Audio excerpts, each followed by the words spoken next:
بالله من شرور أنفسنا ومن سيئات أعمالنا من يهده الله فلا مضل له ومن يضلل فلا هادي له أشهد أن لا إله إلا الله وحده لا شريك له وأشهد أن محمدا عبده ورسوله أما بعد. Kita lanjutkan kajian kita masuk hadis ke-169. Allah Ta'ala berfirman, A'udzu billahi as-sami'il alim minasyaitonir rajim. Innama ya'murukum bis-su'i wal fahsya' wa an taqulu 'ala Allahi ma la ta'lamun. Sesungguhnya setan itu memerintahkan kalian dengan keburukan, itu maksiat. Ya. Sebagian ulama mengatakan yang dimaksud dengan su di sini dosa-dosa kecil. Wal fahsya, dan yang dimaksud dengan al fahsya di sini dosa-dosa besar. Jadi sesungguhnya setan itu memerintahkan kalian kepada dosa kecil dan dosa besar. Wa antaqulu 'ala Allah ma la ta'lamun, dan menyuruh kalian berkata atas Allah apa yang kalian tidak ketahui. Maka di sini Allah Subhanahu wa taala memberitahu kepada kita bahwa yang namanya setan, apa itu setan dan siapa itu setan? Setan itu kullu man tamarrada minal jin awil ins awil hayawan. Itu setiap yang durhaka, baik dari kalangan jin ataupun manusia ataupun hewan, itu namanya apa? Syaitan. Iya. Jadi setiap yang durhaka itu disebut syaitan. Setiap yang menentang Allah dan Rasulnya dan menghalang-halangi manusia dari jalan Allah, maka bisa disebut oleh syaitan. Sebut syaitan baik dia itu jin, manusia ataupun bahkan hewan. Namun seringkali dimutlakan untuk para jin yang durhaka. Maka di sini Allah mengatakan bahwa setan itu pasti menyuruhnya kepada 3 perkara tadi. Ya. Dari ayat ini kata Syekh Utsaimin kita ambil beberapa faidah. Min fawaidil ayah, di antara faidah ayat ini, anna li syaitani iradah wa amran. Setan tuh punya keinginan dan perintah. Iya, dan setan tuh keinginannya selalu kepada keburukan dan selalu memerintahkannya kepada keburukan. Berarti konsekuensinya apa? Kalau kita tahu bahwa setan itu selalu menyuruh kepada keburukan, maka kewajiban kita menjadikan setan sebagai musuh kita. Jangan dijadiin teman. Ya, bagaimana kita hendak menjadikan teman yang terus menyuruh kita kepada keburukan dan maksiat? Pasti kita akan binasa. Minha, faidah selanjutnya, anal insan idza waqa'a fi qalbi hammun bisayyi'ah awil fahishah falya'lam annaha min awamiri syaitan. Bahwa seseorang ketika ada di hatinya keinginan, niat ingin berbuat dosa, berbuat maksiat, ya, ada keinginan di situ, maka hendaklah ia sadar bahwa itu termasuk perintah setan. Ya, perintah-perintah setan itu terkadang adanya keinginan kita berbuat maksiat. Keinginan apa, perintah-perintah setan itu terkadang berupa was-was yang ada di hati kita. Supaya kita ragu kepada Allah, ragu kepada agama Islam, ragu kepada Rasul sallallahu alaihi wasallam. Nah, itu semua adalah perintah-perintah setan. Jangan kita taati. Ya. Maka segera kita berlindung kepada Allah. Sebagaimana Allah berfirman dalam surat Fussilat ayat 36, "Wa imma yanzaghannaka minasyaitani nazghun fasta'idz billah. Innahu huwas sami'ul alim." Dan apabila kamu terkena godaan dan gangguan setan, maka minta tolonglah, minta perlindunganlah kepada Allah. Sesungguhnya Allah Maha mendengar lagi Maha mengetahui. Kenapa untuk melawan setan jin ini ya sulit? Kita nggak bisa melawan, masalahnya dia makhluk gaib. Dia bisa melihat kita nggak bisa ngelihat dia. Makanya tidak ada ayat yang mengatakan lawan setan, berantem gitu. Tidak ada. Yang ada perintah berlindung kepada Allah. Karena sulit untuk melawan yang gaib itu sulit, Pak. Maka tentu berlindung kepada Allah yang maha gaib dan lebih gaib lagi. Ya, Allah yang mampu melindungi kita dari godaan syaitan. Wa minha, faidah yang selanjutnya, yang ketiga, annal qawla 'ala Allah bila ilmin min awamir syaitan. Bahwa berkata tanpa ilmu pun termasuk perintah setan. Ya, ketika antum misalnya sok tahu menjawab pertanyaan, sementara antum belum menguasai ilmu. Kemudian ketika antum berani menjawab padahal kita keilmuannya masih sangat dangkal, itu sebetulnya perintah syaitan. Kadang kita ingin dengan menjawab akan kelihatan saya punya ilmu dan yang lainnya. Ini bahaya. Apalagi menjawab pertanyaan itu termasuk fatwa kata para ulama.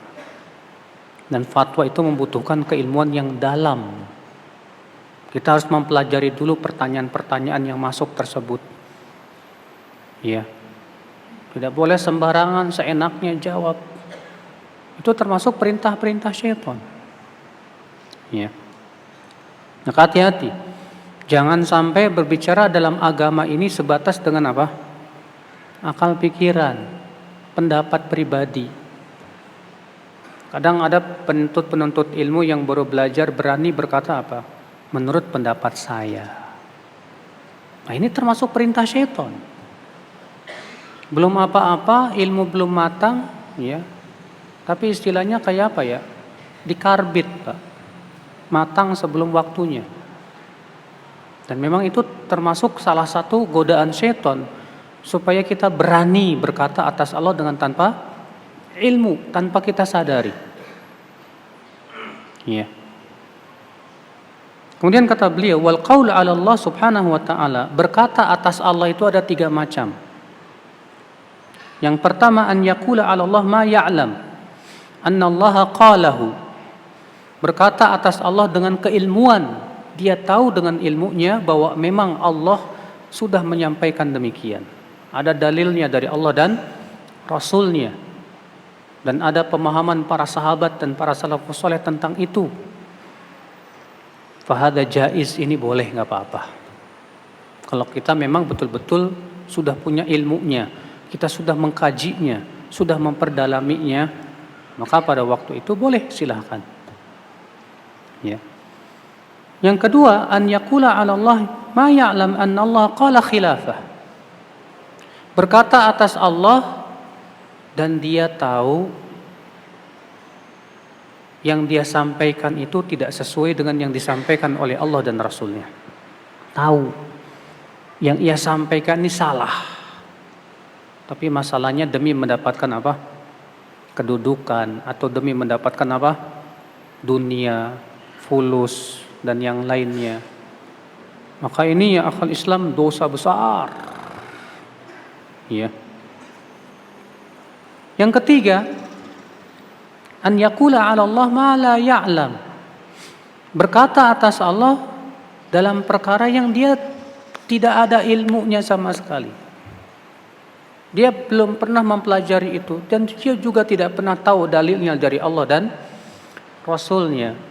Tapi kemudian ia berbicara dengan dugaan, kayaknya gini deh, kayaknya gitu deh. Ini bahaya ya. Ini sangat berbahaya.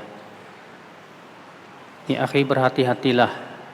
Dalam masalah berbicara tentang agama itu harus wajib ekstra hati-hati. Karena agama ini masalahnya milik Allah. Kalau kita berbicara seenaknya dalam masalah agama ini, memangnya tidak akan ditagih oleh Allah, tidak akan ditanya oleh Allah. Berat, akhi.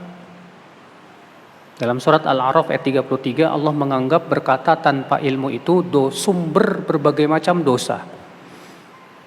Allah berfirman apa? Qul innama harrama rabbiyal fawahisha ma dhahara minha wa ma batan wal ithma wal baghya bighairil haqqi wa an tusyriku billahi ma lam yunazzil bihi sultana wa an taqulu 'ala Allahi ma la ta'lamun. Katakan, sesungguhnya yang diharamkan oleh Rabbku yang pertama fahisyah, yang tampak maupun yang tersembunyi. Dan dosa, lihat, fahisyah naik ke dosa. Wal baghya bighairil haq, naik lagi, berbuat zalim dengan tanpa hak. Wa an tusyriku billahi ma lam yunazil bihi sultana, naik lagi yang keempat, kamu mempersekutukan Allah, syirik. Padahal syirik ini dosa paling besar, Pak. Tapi ternyata Allah tidak menutup ayat itu dengan syirik. Dengan apa Allah menutup? Wa an taqulu 'ala Allahi ma la ta'lamun. Itu kamu berkata atas Allah dengan tanpa ilmu. Loh, kok kenapa enggak syirik? Jawabnya, karena munculnya kesyirikan, munculnya kezaliman, munculnya kebid'ahan, munculnya berbagai macam penyimpangan akibat berkata tanpa ilmu. Munculnya kesyirikan, berkata tanpa ilmu. Antum kalau mengingkari orang-orang yang pergi ke dukun, ngomongnya apa? Ini cuma syariatnya doang kok. Syariat siapa, Mas? Kalau ada orang yang bikin-bikin jimat, pakai jimat, selalu alasannya apa? Saya sih hatinya sama Allah. Nah, kalau hatinya ke Allah, ngapain harus pakai jimat? Selalu berkata tanpa ilmu, tanpa dalil, tanpa bukti dari Allah dan Rasulnya. Sehingga akhirnya muncul berbagai macam penyimpangan, munculnya Khawarij, munculnya apa? Syiah, munculnya apa lagi? Murji'ah, Mu'tazilah, dan kelompok-kelompok yang lainnya. Semua itu akibat berkata tanpa ilmu. Ya. Maka hati-hati ya akhwal Islam. Kemudian kata beliau, dan berkata tanpa ilmu itu bentuknya macam-macam. Kata beliau, yashmulul qaul 'ala Allah fi dzatih. Yang pertama misalnya berbicara tentang zatnya Allah. Berbicara tentang zat Allah hanya dengan akal pikiran. Contohnya seperti orang-orang filsafat yang memikirkan zatnya Allah. Mereka berkata apa? Allah tidak di dalam alam, tidak di luar alam, tidak bersambung, tidak berpisah, tidak begini, tidak begitu. Ngomong pakai akal. Wa yashmalu 'ala Allah fi asma'i wa yashmalu qaul 'ala Allah. Yang kedua apa? Berbicara tentang Allah dalam nama-nama Allah tanpa ilmu.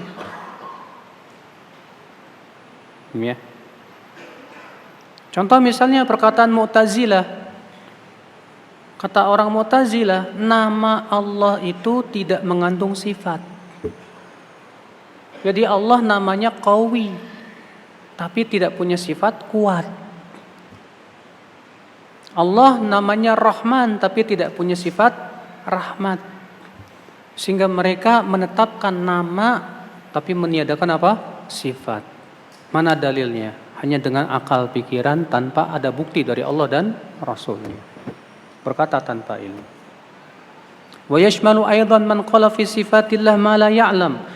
Juga mencakup orang yang berbicara tentang sifat Allah tanpa ilmu. Contohnya mereka yang menetapkan sebagian sifat tanpa sifat yang lain. Kata mereka, Allah punya sifat wajib, ada sifat boleh. Sifat wajib, sifat jaiz. Ini siapa yang mewajibkan, siapa yang membolehkan? Apa kata mereka? Akal. Menurut akal, Allah wajib punya sifat ini dan ini dan ini. Allah boleh punya sifat ini dan ini. Allah mustahil punya sifat ini dan ini. Loh, kok ente yang ngatur Allah? Yang lebih tahu tentang sifat Allah siapa? Allah. Kewajiban kamu imani dong semua yang Allah kabarkan tentang dirinya. Ada apa kamu ketika Allah berfirman Ar-Rahmanu 'alal arsy istawa, Allah beristiwa di atas aras, kemudian kamu berkata dengan akal, mustahil Allah beristiwa di atas aras. Berarti Allah butuh aras dong, berarti Allah berada di tempat dong, berarti pakai akal. Jadi istiwa itu maknanya apa? Menguasai. Mana dalilnya dari perkataan para ahli bahasa bahwa istawa ala itu artinya menguasai? Tidak ada. Hanya sebatas hanya karena menganggap karena itu nggak sesuai dengan akal pikiran. Berarti berkata tanpa ilmu. Ya.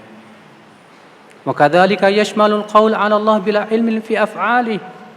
Demikian pula berkata atas Allah dengan tanpa ilmu dalam perbuatan-perbuatan Allah. Ya. Dalam perbuatan-perbuatan Allah Subhanahu wa taala.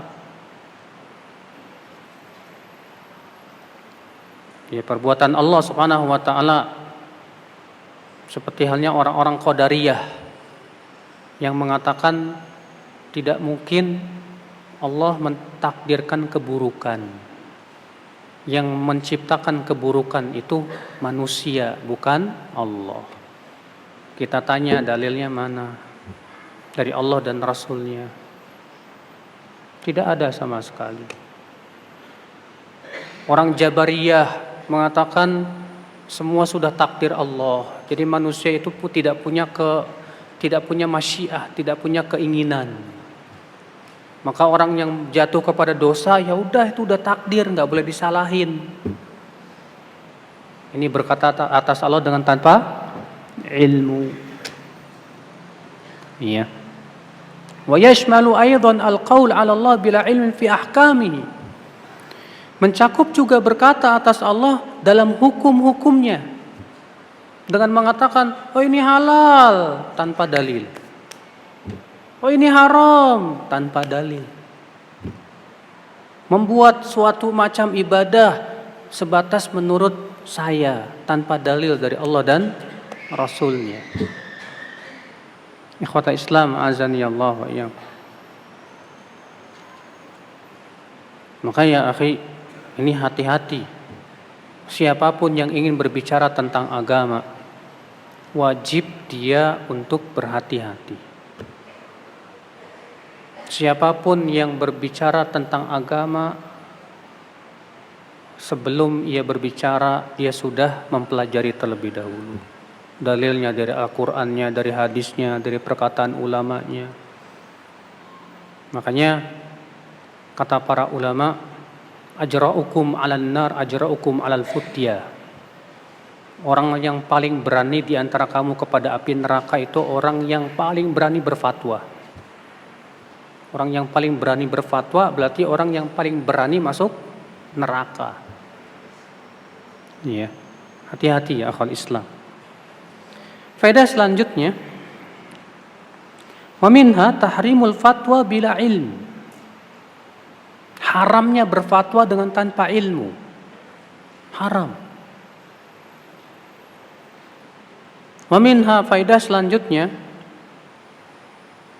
dhalalu ahli ta'wil fi asma'illah wa sifatihi li'annahum qalu 'ala Allah bila ilm.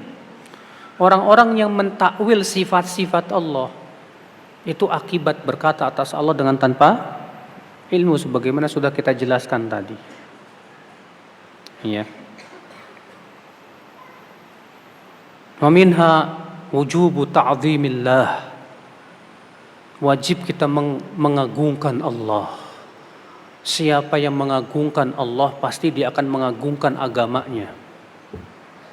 Orang yang mengagungkan agama Allah tidak berani, tak akan pernah dia berani berkata dalam agama Allah dengan tanpa ilmu dari Allah Subhanahu wa taala. Takut dia, Pak. Iya. Baik, kita lanjutkan ayat selanjutnya. Ayat 170.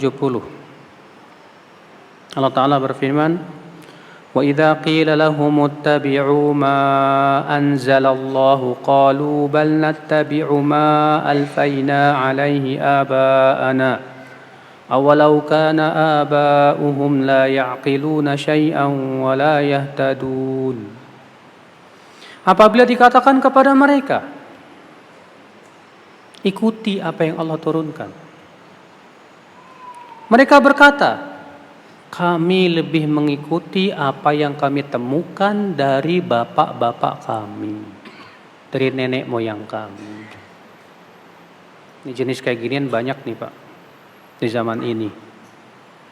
Ketika diajak kepada perintah Allah, diajak kepada aturan Allah, maka mereka lebih ridho dengan aturan nenek moyang.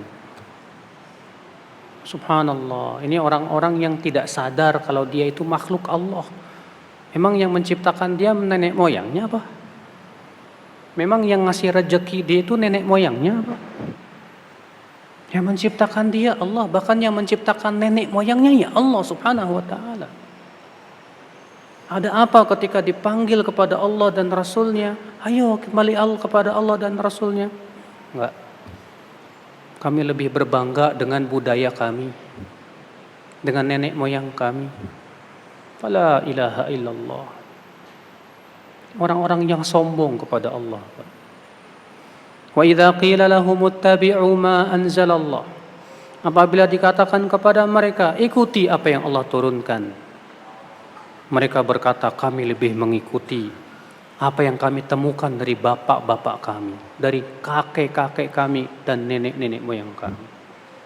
Lalu Allah mengatakan apa? Awalau kana aba'uhum la ya'qiluna syai'an wa la yahtadun.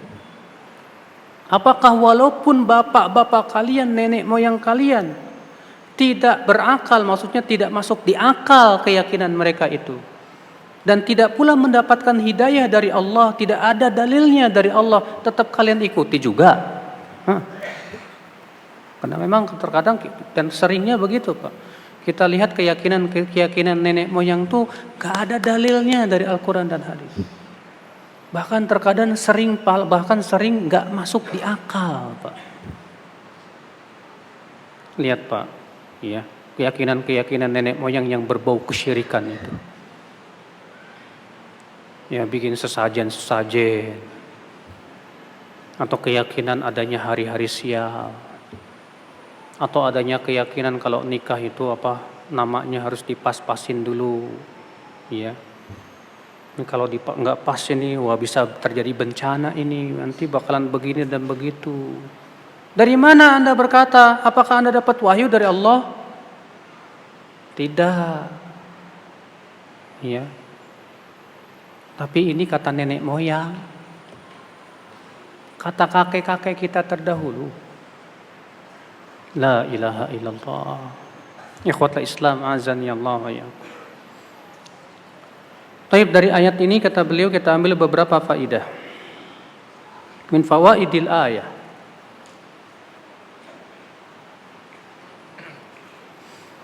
Dhammu ta'assub bi ghairi hadin. Tercelaknya fanatik tanpa di atas dasar hidayah. Tercelaknya fanatik tanpa di atas dasar apa? Hidayah. Ya. Fanatik kepada bapak, keyakinan nenek moyang, fanatik kepada adat istiadat daerah, fanatik kepada suku, fanatik kepada organisasi, fanatik kepada individu tanpa di atas hidayah. Adapun kalau di atas hidayah jelas dalilnya dari Allah dan Rasulnya nggak masalah. Karena fanatik kita hakikatnya kepada Allah dan Rasul, bukan kepada individunya atau organisasinya atau kelompok atau sukunya, bukan. Fanatiknya seorang muslim itu kepada Allah dan Rasul, Pak. Makanya Allah mengatakan apa? Ya ayyuhalladzina amanu la tuqaddimu baina yadayillahi wa rasulih, dalam surat Al-Hujurat ayat 1. Hai orang-orang yang beriman, jangan kamu mendahului Allah dan Rasulnya. Gak boleh. Gak boleh kita mendahului Allah dan Rasulnya dengan ucapan, dengan perbuatan, gak boleh. Dan tidak boleh kita mendahulukan pendapat siapapun di atas pendapat Allah dan Rasulnya, tidak boleh. Ya. Ini keyakinan kita umat Islam. yang yakin betul kepada Allah bahwasanya kebenaran itu hanya milik Allah Subhanahu wa taala. Maka ya akhi, tidak boleh kita fanatik.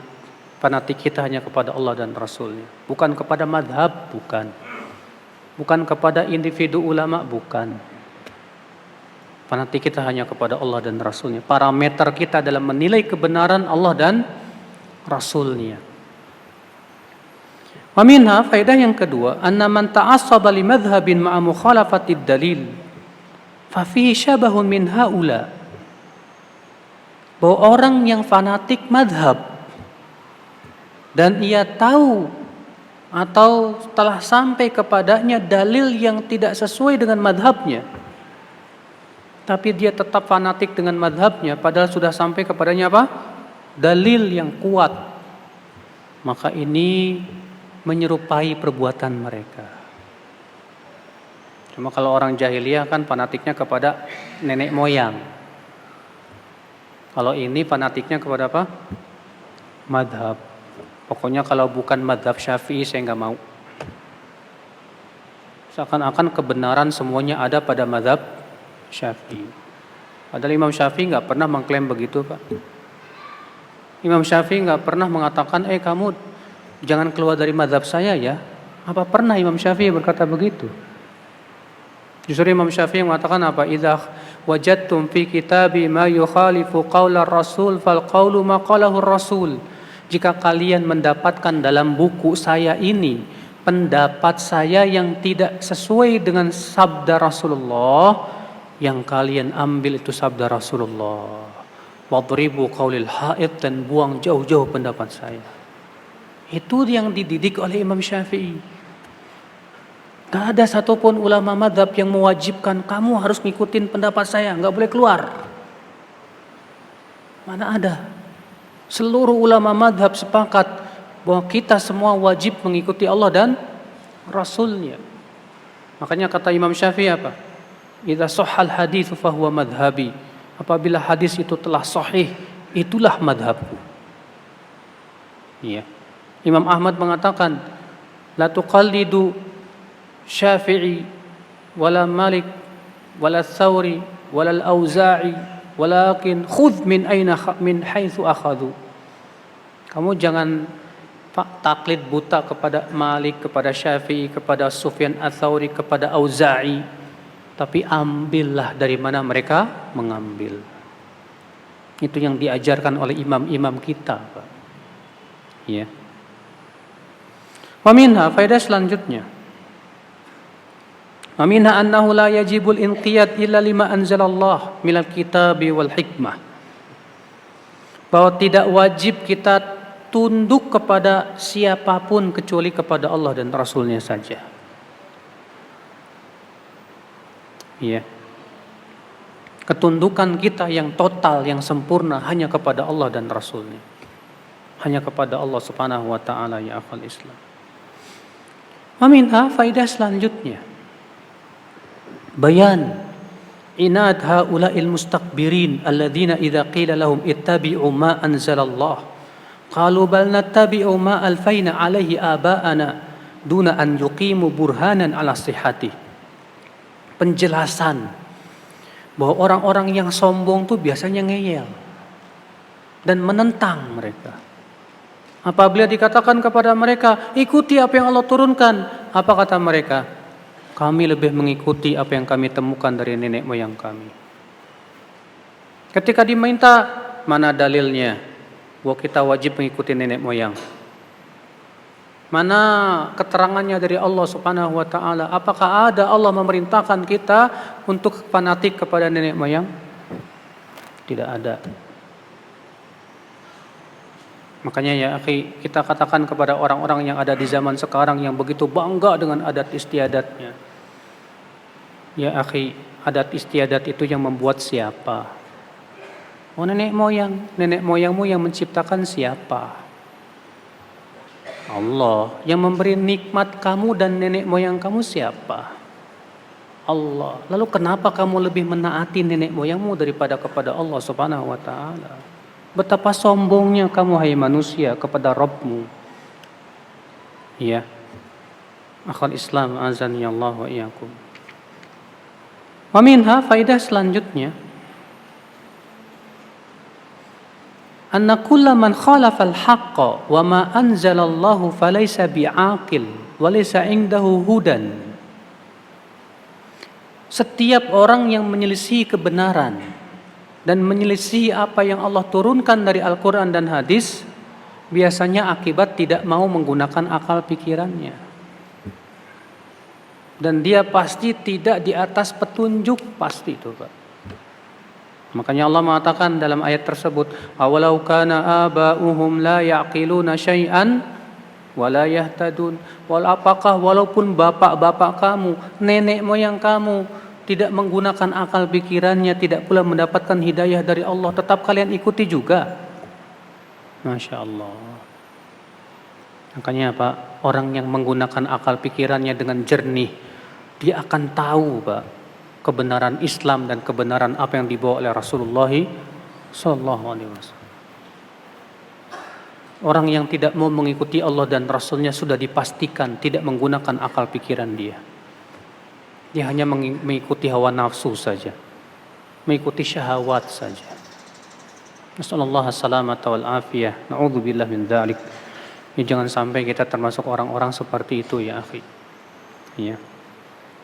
Kemudian Allah berfirman di ayat 171. Wa mathalul ladzina kafaru kamathalil ladzi yan'iku bima la yasma'u illa du'aan wa nidaa'a. Summum bukmun umyun fahum la ya'qilun. Dan perumpamaan di sini Allah memberikan perumpamaan, Pak. Dan perumpamaan orang kafir itu, di sini Allah ingin memberikan perumpamaan orang kafir itu kayak gimana sih? Seperti orang yang yan'iku. Apa yan'iku itu? Kata Syekh Utsaimin, ay kamatsalir ra'i alladzi yunadi. Ya. Seperti penggembala yang memanggil binatang-binatang ternak yang digembalanya. Bima la yasma'u illa du'a wa nida'a. Dengan dimana binatang ternak itu sebatas mendengar suara saja tanpa paham. Coba kalau antum lagi bersama antum punya ternak ayam atau ternak sapi atau ternak kambing. Kemudian ya ayamnya lari. Terus antum bilang ke ayam, jangan lari, sini. Kira-kira paham gak Pak? Gak paham. Antum ngatur kambing-kambing antum, kamu di sini ya, kamu di sini ya. Kamu jangan berak sembarangan ya. Mana paham? Gak paham. Nah di sini Allah memberikan perumpamaannya seperti itu Pak. Seperti penggembala yang berbicara kepada apa? Yang memanggil binatang-binatang ternaknya, sementara binatang ternak itu hanya mendengar panggilan tanpa memahami sama sekali. Sama halnya dibacakan ayat-ayat Allah cuma dengerin doang, gak paham. Walaupun paham, tetap saja Allah tutup mata hatinya sehingga dia tidak mau mengikutinya. Ikhwata Islam azani Allah wa iyyakum. Maka Allah mengatakan summun bukmun umyun. Ya. Mereka itu tuli, bisu, buta. Maksudnya tuli di sini telinganya yang torek, bukan. Tapi telinga hatinya, Pak. Ya. Bukmun, bisu, maksudnya nggak bisa ngomong, bisa. Tapi tidak mau berbicara kebenaran. Umyun, buta, maksudnya apa? Buta matanya, bukan, buta hatinya.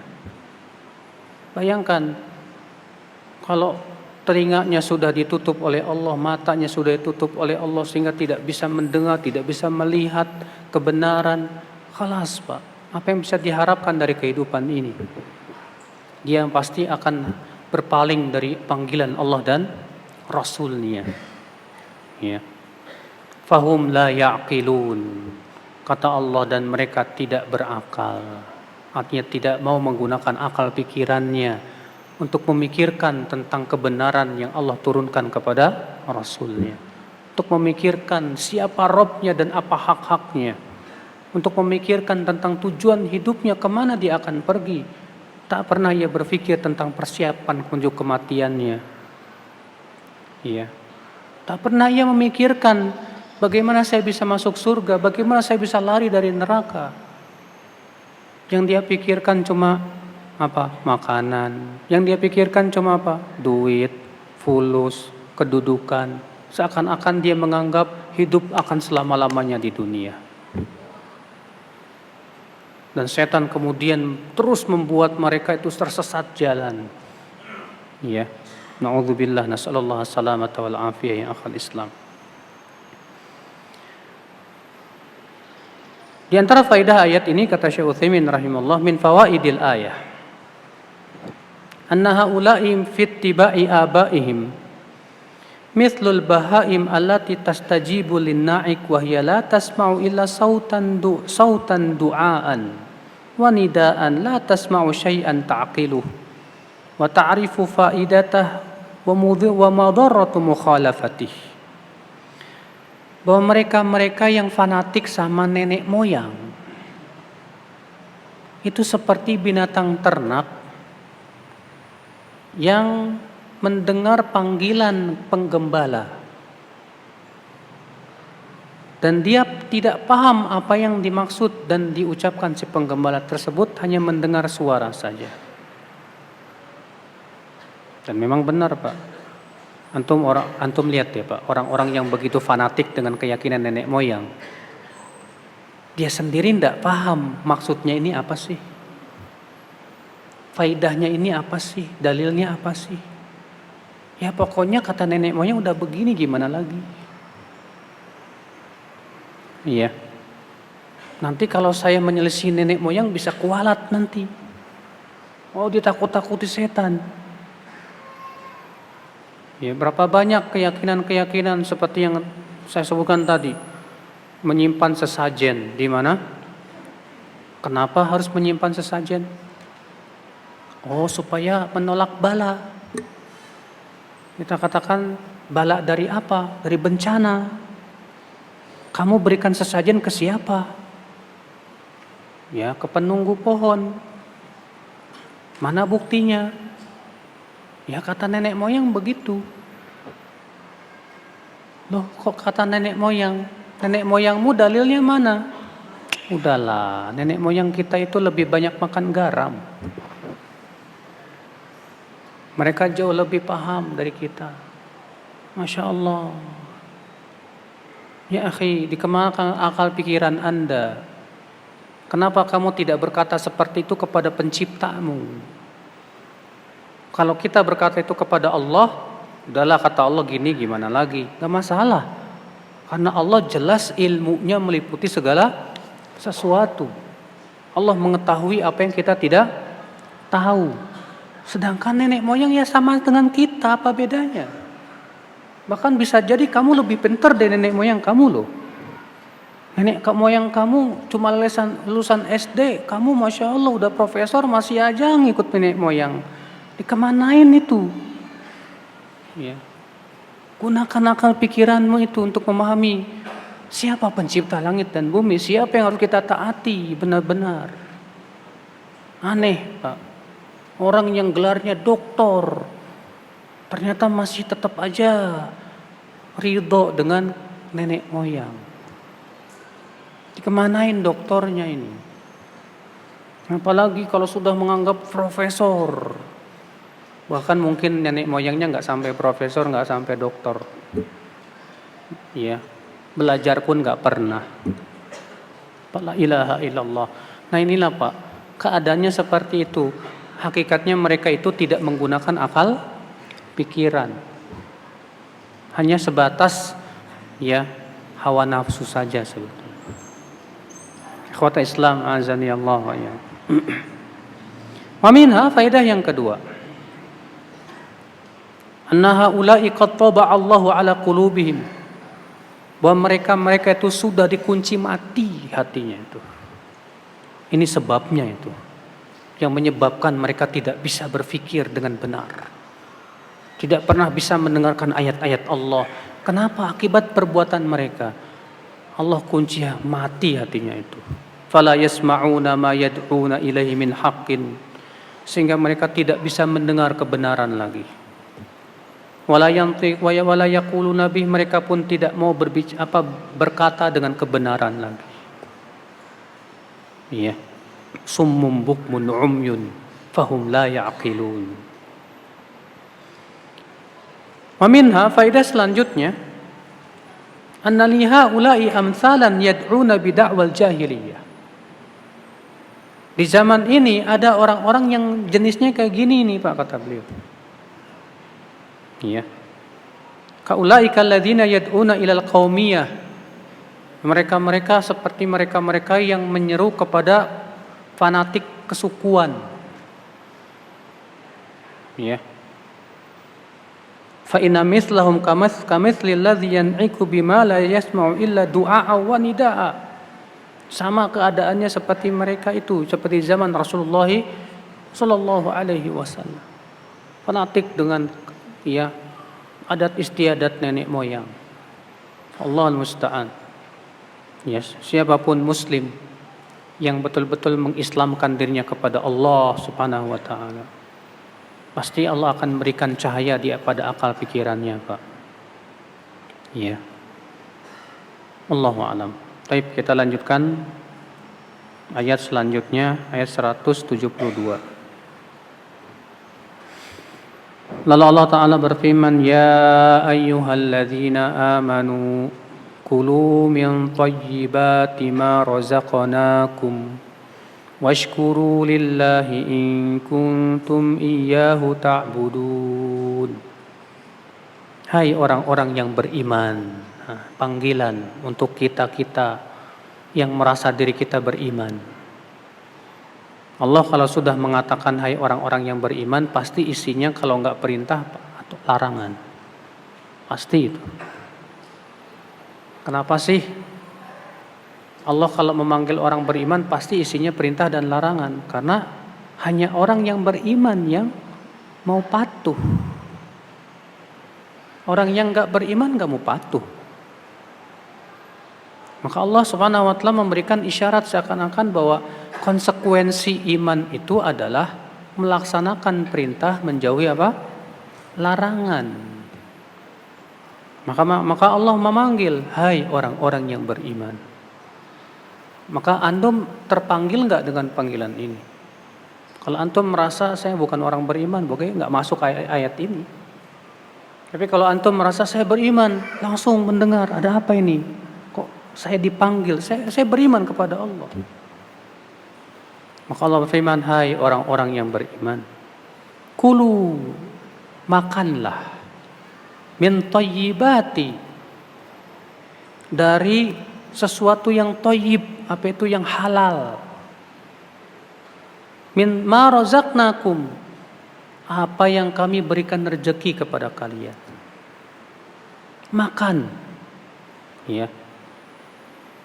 Sesuatu yang thayyib, ay al-halal fi ainihi wa kasbih. Yang thayyib, yang halal ya pada bendanya dan pada cara usahanya. Halal. Makanlah dari sesuatu yang thayyib, apa yang kami rezekikan kepada kalian. Ya. Washkuru lillah, dan bersyukurlah kamu kepada Allah. In kuntum iyyahu ta'budun, jika kalian memang benar-benar hanya beribadah kepada Allah. Ya. Wahai orang-orang yang beriman, yang mengatakan saya hanya beribadah kepada Allah saja dan tidak beribadah kepada yang lainnya. Wahai orang-orang yang merasa seperti itu, makanlah sesuatu yang Allah halalkan dari rezeki. Jangan makan yang haram. Ya. Akhal Islam azani Allah wa iyyakum. Dari ayat ini kita ambil faidah, kata Syekh Utsaimin rahimahullah, min fawaidil ayah fadilatul iman, keutamaan iman. Haitsu wajjaha Allahul khitab ilal mu'minin, di mana panggilan ini khusus untuk siapa? Orang-orang yang beriman saja. Ya. Ya ayyuhalladzina amanu, wahai orang-orang yang beriman. Wa minha al-amru bil akli min thayyibati ma razaqallah. Perintah makan dari rezeki yang halal. Ya, perintah makan dari rezeki yang apa? Yang halal. Dan ini hukumnya apa? Wajib. Bukan sunnah, bukan. Karena memakan yang haram itu ya tidak boleh, haram. Maka dari itu setiap kita sebelum memakan makanan pastikan dulu kehalalannya. Kalau masih ragu nih, kata orang katanya mengandung gelatin babi, jangan dimakan dulu. Karena Rasulullah menyuruh kita untuk meninggalkan segala sesuatu yang sifatnya apa? Syubhat. Meninggalkan syubhat itu termasuk wara'. Termasuk apa? Wara'. Aminha, faedah selanjutnya, annal khaba'ith la yukal minha. Segala sesuatu yang buruk itu tidak boleh dimakan. Ya. Yang buruk itu yang bisa menimbulkan mudarat, Pak. Makanan-makanan yang enak tapi mudarat ya jangan dimakanlah. Habis enak Ustaz, tapi mudarat buat kamu gimana? Ya. Dan kamu sudah tahu kalau itu bahaya untuk penyakitmu itu. Udah punya penyakit kayak gitu masih aja. Ya, tetap enggak boleh. Ya. Wa faedah selanjutnya annama yahsulu alaihil mar'u min ma'kulin fa innahu min rizqillah. Bahwa segala makanan yang kita dapatkan itu rezeki dari Allah. Ya. Semua rezeki dari Allah, bukan dari siapa-siapa. Wa minha taujihul mar'i ila talabir rizqi minallah. Ayat ini menunjukkan juga Pak agar kita minta rezeki itu kepada siapa? Kepada Allah saja. Karena Allah yang bisa memberikan rezeki, siapapun manusia tidak bisa memberikan rezeki. Wa minha wujubu syukrillah. Ayat ini menunjukkan wajibnya bersyukur kepada Allah. Wajib. Dan Ibnu Qayyim mengatakan syukur itu ada 3 rukun. Rukun yang pertama, meyakini bahwa nikmat ini berasal dari Allah. Yang kedua, berucap dengan lisan memuji Allah. Yang ketiga, menggunakan nikmat itu dalam keridhaan Allah. 3 rukun. Wa minha anna syukra min tahqiqil ibadah. Bahwa syukur itu adalah merealisasikan ibadah. Jadi syukur itu termasuk mewujudkan ibadah kepada Allah Subhanahu wa taala. Wa minha faedah selanjutnya wujubul ikhlas lillah fil ibadah. Wajibnya mengikhlaskan ibadah hanya kepada Allah saja. Tidak kepada yang lainnya. Allahu a'lam. Isya sudah masuk belum? Belum? Oh belum. Baik, kita lanjutkan. Di antara faedah selanjutnya, wa minha itsbatu rahmatillah bi ibadihi min wajhain. Penetapan rahmat Allah kepada hamba-hambanya dari 2 sisi.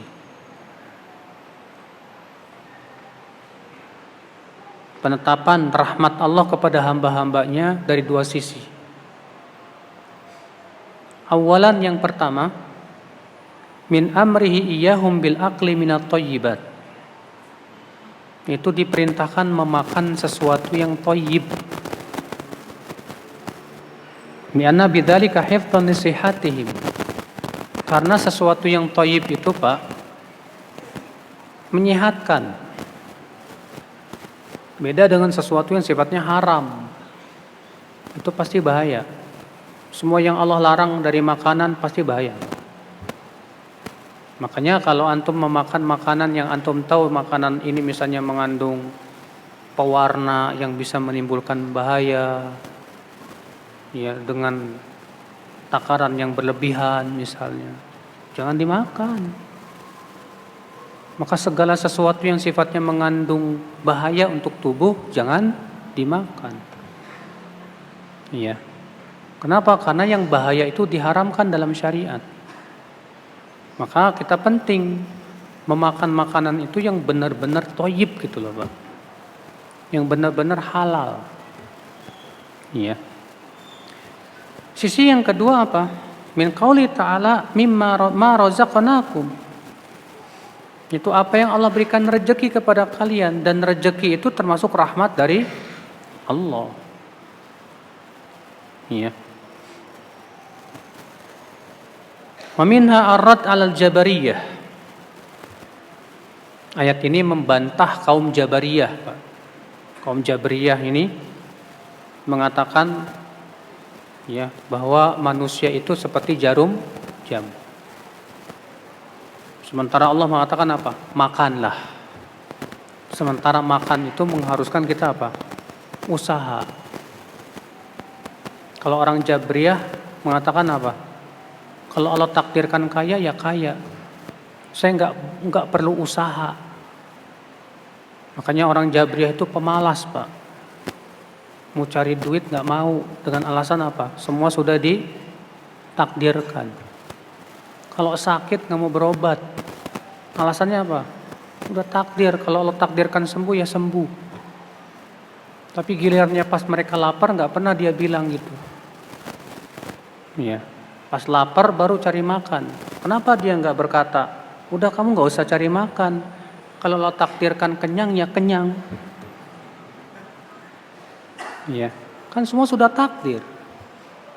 Maka kalau dia berkata, ya masa saya diem aja nggak makan? Ya udah, sama ini juga, apa bedanya? Masa kamu diem aja nggak cari rezeki? Wajib kita cari rezeki. Ya, nggak bisa kita mengatakan, udah takdir Allah Subhanahu Wa Taala. Nggak bisa. Allahu alam, semoga kita termasuk orang-orang yang bisa mengamalkan ayat ini, ya akhal Islam, dalam kehidupan kita. Subhanakallah bihamdik, asyhadu an la ilaha illa anta, astaghfiruka wa atubu ilaik. Assalamualaikum warahmatullahi wabarakatuh.